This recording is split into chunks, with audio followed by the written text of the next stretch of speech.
Welcome to Fluent English Hub. Today, you are going to listen to an inspiring English story called The Baker's Promise. This story is about a small bakery, a hardworking young man, and a promise that changed more than one life. Listen carefully, enjoy the story, and practice your English naturally. Let's begin. My name is Daniel. I was 24 years old when I started working at a small bakery called Morning Star Bakery. The bakery stood on the corner of a quiet street in a small town. Every morning, the smell of fresh bread filled the neighborhood. People could smell it before they even saw the bakery. The owner was an old man named Mr. Thomas. He was 68 years old. He had owned the bakery for more than 40 years. He was not a rich man. The bakery was small. There were only 6 tables inside, but people loved coming there. Mr. Thomas knew almost every customer by name. He knew who liked sweetbread. He knew who wanted extra butter. He knew which children loved chocolate cookies. Most importantly, he always tried to help people who didn't have much money. Sometimes a hungry child came into the bakery. Mr. Thomas would quietly give the child a piece of bread. "Take it," he would say, "and don't worry about paying." I noticed this many times. One morning, I asked him, "Why do you give away so much bread?" He smiled. "Because bread is meant to be shared." I thought that was a strange answer. "But what about your business?" He laughed. "A bakery needs money, but a person needs kindness too." I never forgot those words. I had started working at the bakery because I needed money. My family was struggling. My mother was sick and couldn't work full-time. My younger sister was still in school. I needed a job that could help me support them. Mr. Thomas gave me a chance. On my first day, he showed me how to prepare the dough. "Don't rush," he said. "Good bread takes time." I mixed the flour and water. Then I added yeast. I tried to work quickly. Mr. Thomas stopped me. "Slowly." Why? Because if you rush everything, you may finish faster, but the result won't be better. I smiled. "You mean baking?" He nodded. "Baking, but also life." I worked at the bakery for 2 years. During that time, Mr. Thomas taught me everything he knew. He taught me how to make bread. He taught me how to make cakes. He taught me how to talk to customers. He taught me how to manage money. But most importantly, he taught me how to treat people. One rainy evening, only a few customers came into the bakery. A young boy stood outside the window. He was looking at the bread. I noticed that he had no money. Mr. Thomas saw him too. He walked outside. "Are you hungry?" The boy nodded. Mr. Thomas gave him 2 pieces of bread. The boy smiled. "Thank you.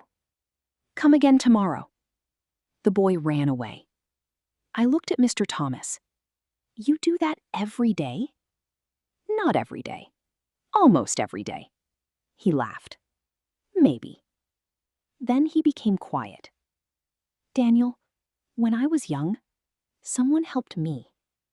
"Who?" "My father. He taught me that when you have enough, you should share with someone who doesn't." I nodded. "That's why you help people?" "That's why." One morning, something changed. Mr. Thomas came into the bakery looking tired. He sat down. I noticed that his hands were shaking. "Are you okay?" "I'm fine." But he wasn't.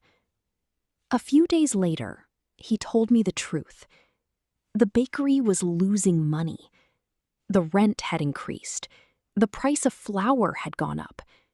Several large stores had opened nearby. People were buying cheaper bread from them. "I may have to close the bakery," he said. I was shocked. "Close it?" "Yes. But this place has been here for 40 years. "I know." He looked around the bakery. "This place means a lot to me." "What will you do?" "I don't know." I looked at him. "We can fix this." He smiled sadly. "Sometimes you cannot fix everything." But I wasn't ready to give up. That night, I went home and thought about the bakery. Then I remembered all the people who loved this place.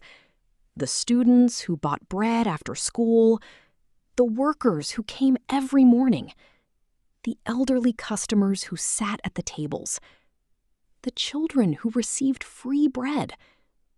The bakery wasn't just a business. It was part of the town. The next morning, I went to Mr. Thomas. "I have an idea." He looked at me. "What kind of idea?" "I don't know if it will work, but I want to try." He smiled. "Then let's try." Neither of us knew that our small idea would soon bring the entire town together. And before the bakery could be saved, Mr. Thomas would make me a promise that I would never forget. The next morning, I arrived at the bakery before sunrise. Mr. Thomas was already there. He was standing near the oven, preparing the first batch of bread. "You came early," he said. I couldn't sleep. "Why?" "I kept thinking about the bakery." He smiled. So did I. I placed a notebook on the counter. "I have some ideas." I showed him my notes. "We could make something special, something people can't easily find in the big stores." Mr. Thomas looked interested. "What do you have in mind?" "Your old recipes." He became quiet. "My old recipes?" "Yes. You always tell me that your bread is different because you learned the recipes from your father." He nodded. "They've been in my family for generations. Then let's share them with the town." Mr. Thomas smiled. "Perhaps." We decided to create a special bread called Thomas's Morning Bread. It would be made with an old family recipe. We also planned to offer small free samples. I made a simple sign and placed it outside the bakery. "Try our new homemade bread. Free sample today." At first, only a few people stopped, but those who tried it smiled. "This tastes wonderful. What's in it?" Mr. Thomas laughed. "That's a family secret." By lunchtime, more people came. By the afternoon, we had sold almost everything. For the first time in months, the bakery was busy. I looked at Mr. Thomas. "Maybe we can save the bakery." He smiled. "Maybe." Over the next few weeks, we tried new ideas. We started making fresh bread every morning. We created small boxes of cookies. We offered simple breakfast meals. We also started a special program. Every customer could buy an extra loaf of bread. That loaf would be given to someone who needed it. We called it the Bread Promise. The idea spread quickly. People started buying extra bread. Some customers paid for 2 loaves and took only 1. "Give the other one to someone who needs it," they said. Students started helping after school. Local farmers offered us fresh eggs. A nearby fruit shop gave us apples and bananas. Even people who had never visited the bakery before started coming. The bakery became busy again. But something unexpected happened. One evening, Mr. Thomas called me into his office. He closed the door. "Daniel, I need to tell you something." "What is it?" He opened an old wooden drawer. Inside was a small notebook. The cover was dark brown. This belonged to my father. I carefully picked it up. Inside were handwritten recipes. Bread, cakes, cookies, pastries. There were dozens of them. "This is the original family recipe book," he said. "Why are you showing me?" He smiled. "Because I want you to have it one day." I was surprised. "Me?" "You." "Why?" "Because you've shown me something important." "What?" "You don't only want to save the bakery. You care about the people who come here." I didn't know what to say. Then, Mr. Thomas continued. "I've been thinking about retiring." "Retiring?" He nodded. "I'm getting older. I can't work forever." I looked at the bakery through the window. "But what will happen to this place?" "That's why I am talking to you." He placed the notebook in front of me. "I want you to promise me something." "What?" "Whatever happens to this bakery, never forget the people." I nodded. "I promise." He smiled. Then he added, "And if one day you become successful, don't let success make you forget where you started." I looked at him. "I promise." A few months passed. The bakery was doing better than ever. We had more customers. We had more volunteers. The bread promise became popular in the whole town. Then one morning, Mr. Thomas didn't come to work. I called him. No answer. I called again. Still nothing. I became worried. I drove to his house. He was sitting in a chair near the window. He looked tired. "Mr. Thomas?" He smiled. "I'm sorry, Daniel. I don't feel very well." I called a doctor. After some tests, the doctor told us that Mr. Thomas needed to rest. He couldn't work for several weeks. That evening, I returned to the bakery alone. I looked around. The ovens were quiet. The tables were empty. I suddenly realized how much Mr. Thomas had done. He had built this place with his own hands. He had spent 40 years serving the town, and now it was my responsibility. The next morning, I opened the bakery. Customers came in. One woman asked, "Where is Mr. Thomas?" "He's resting." She looked worried. "Will the bakery stay open?" I smiled. "Yes, of course." That day, something beautiful happened. People began helping. One customer cleaned the tables. Another helped carry flour. A local farmer brought fresh milk. A group of students helped pack bread. By the afternoon, the bakery was full of volunteers. I stood near the oven and smiled. I finally understood Mr. Thomas's lesson. The bakery didn't belong to one person anymore. It belonged to the community. A week later, I visited Mr. Thomas. I brought him fresh bread. He smiled when he saw it. "Did you make this?" "Yes." He took a bite. Then he looked at me seriously. "It's good." Only good? He laughed. It's very good. I smiled. Then he said, I think my father would be proud. I looked at him. Why? Because the recipe is still alive.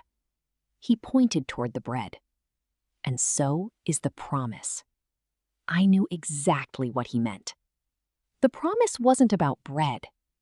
It was about kindness. It was about helping people. It was about remembering that success means more when you can share it. But there was one more surprise waiting for me, because when Mr. Thomas returned to the bakery, he had made a decision that would change my life forever. 2 weeks later, Mr. Thomas returned to the bakery. It was early in the morning. The sun was just beginning to rise. I was preparing the first batch of bread when I heard the familiar sound of the front door. The little bell rang. I turned around. Mr. Thomas! He smiled. Good morning, Daniel. I walked toward him. You should still be resting. I've rested enough, he laughed. Then he looked around the bakery. The tables were clean. The shelves were full. The ovens were warm. Customers were already arriving. He smiled proudly. You did a good job. We all did. He nodded. That's even better. He sat at his usual table and watched everyone working. For a few minutes, he didn't say anything. Then he called me over. Danielle, sit down. I sat beside him. I have something to tell you. I already had an idea. I've decided to retire. I looked at him. Are you sure? Yes. He looked around the bakery. I've spent 40 years here. I think it's time for someone else to continue the work. I felt a little sad. The bakery won't be the same without you. He smiled. It shouldn't be. What do you mean? Every generation should add something new. Then he placed his old recipe book on the table. I looked at it. You remember the promise? I nodded. Never forget the people. That's right. He pushed the recipe book toward me. Now it's yours. I stared at the book. Mr. Thomas, I can't take this. You can. You taught me everything. Not everything, he smiled. You still have many things to learn. I laughed. Then he became serious. Daniel, I want you to become the new owner of Morning Star Bakery. I couldn't believe what I had heard. Me? He nodded. But I don't have enough money. You don't need to buy it. What? The bakery is my gift to you. I was speechless. You've worked hard. You helped save this place. And most importantly, you understood its purpose. I shook my head. I don't know what to say. Say you'll keep the promise. I looked at him. I promise. A few months later, the bakery officially became mine. But I didn't change its name. It was still called Morning Star Bakery. I wanted people to remember where everything had started.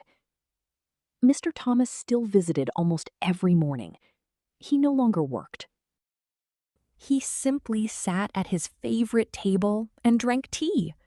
Sometimes customers didn't know who he was. I always introduced him. This is Mr. Thomas. He started this bakery more than 40 years ago. People smiled and thanked him. He always looked embarrassed. "I only baked some bread," he would say. But I knew he had done much more than that. The bread promise continued. Every morning, we placed a small basket near the front door. It was filled with fresh bread. Anyone who needed food could take something. Nobody had to explain. Nobody had to feel embarrassed. One winter morning, I noticed a young girl standing outside. She looked through the window at the bread. I walked outside. "Would you like some?" She shook her head. "I don't have money." "You don't need money." I gave her a warm loaf of bread. She smiled. "Thank you." Then she asked, "Why do you do this?" I looked back at the bakery. Because someone once taught me that bread is meant to be shared. She smiled and ran home. I watched her disappear around the corner. Then I thought about Mr. Thomas. Years passed. The bakery became more successful. We opened a small second shop in another part of town, but I never forgot the promise. Every new employee learned about the bread promise. Every new baker heard the same story. We taught them that customers were not just customers. They were people. People with families, people with problems, people with dreams. Sometimes a customer came in looking tired. We offered them a seat. Sometimes someone couldn't afford breakfast. We gave them food. Sometimes an elderly person simply wanted someone to talk to. We listened. Because that was what Mr. Thomas had taught me. A business can sell products. But a great business can also give people a reason to feel welcome. One afternoon, many years later, I found the old recipe book on my desk. I opened it. The pages were worn. Some recipes had small notes written beside them. At the back, I found a page I had never seen before. It was written by Mr. Thomas's father. There were only a few sentences. I read them slowly. The message said, "A baker does not only make bread. A baker gives people something warm to carry home." I smiled. Now I understood. The promise had started with Mr. Thomas's father. Then it had passed to Mr. Thomas, then to me, and one day it would belong to someone else. One evening, I visited Mr. Thomas at his home. He was sitting in his garden. The sun was going down. I brought him a loaf of our newest bread. He took a small piece. He tasted it. "Still good." I laughed. "You always say that." "Because you always make good bread." We sat quietly. Then I said, "Mr. Thomas?" "Yes." "Do you ever miss working at the bakery?" He thought for a moment. "Sometimes." "What do you miss?" "The mornings, the smell of fresh bread, the sound of the oven, the customers." He smiled. "But I don't miss worrying about the money." I laughed. "That's good." Then he looked at me. "Do you know what makes me happiest?" "What?" "Knowing that the bakery will continue after I'm gone." I became quiet. He continued. "That's what a promise is. It doesn't end with the person who makes it. It continues with the person who keeps it." Mr. Thomas passed away several years later. The town was very sad. Hundreds of people came to remember him. Some had known him for 40 years. Others had only met him once. But everyone had a story. A story about bread. A story about kindness. A story about a free meal. A story about a warm smile. At the funeral, I brought the old recipe book. I placed it beside his photograph, and beneath the photograph was a simple message. He gave us more than bread. Today, Morning Star Bakery is still open. The bakery is bigger now. There are more tables, there are more employees, there are more customers. But one thing has never changed. Every morning, there is a basket of free bread near the door, and above it hangs a small wooden sign. It says, "The Bread Promise." If you have enough, share with someone who doesn't. Whenever I see that sign, I remember the young man I used to be. I remember needing a job. I remember Mr. Thomas giving me a chance. I remember the first loaf of bread I made, and I remember his final lesson. Success isn't only about how much you earn. It's also about how many people you help along the way. You don't need to own a bakery to make a difference. You can share your time. You can share your knowledge.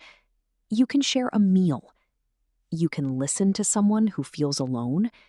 You can help someone take their first step. Small acts of kindness may seem unimportant, but sometimes they become promises that continue for generations. Thank you for listening to The Baker's Promise. I hope this story helped you improve your English and gave you a meaningful lesson.